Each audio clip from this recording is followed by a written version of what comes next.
Tamannaah talent గురించి కొత్తగా చెప్పాల్సిందేమీ లేదు. నటన, గ్లామర్, డాన్సులు వీటిలో తమన్నాకి తిరిగే లేదు. అయితే కొన్నాళ్లుగా తమన్నా కెరీర్ నత్తనడక నడుస్తోంది. బాహుబలి సూపర్ డూపర్ హిట్ అయినా తమన్నాకి ఒరిగిందేం లేదు. బాహుబలి 2 తప్ప ప్రస్తుతం తమన్నా చేతిలో మరో సినిమా లేదు. ఇందులో కూడా తమన్నా పాత్రకు అంత ప్రాధాన్యం ఏం లేదని సినీ వర్గాలు చెప్తున్నాయి. ఈసారి తమన్నా కనిపించేది కాసేపే అని, సెకండ్ హాఫ్ లో ఫోకస్ అంతా అనుష్క పైనేనని తెలిసింది.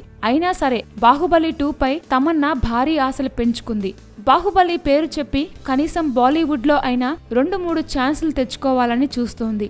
అయితే తమన్నా పప్పులే ముడికేట్లు కనిపించటం లేదు. బాహుబలి 2 తర్వాత తమన్నా పూర్తిగా ఖాళీ అయిపోనుంది. ఈలోగానే 1-2 సినిమాల్ని తన ఖాతాలో వేసుకోవాలని చేసిన విశ్వ ప్రయత్నాలు ఏం వర్కౌట్ కాలేదు.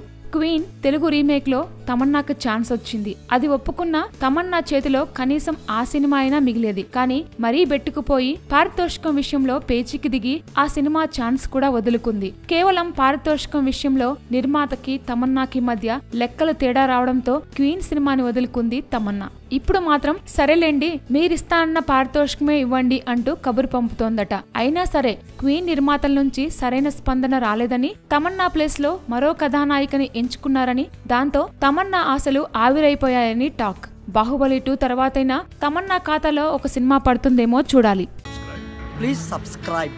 Hi, it's me Purna. Please subscribe.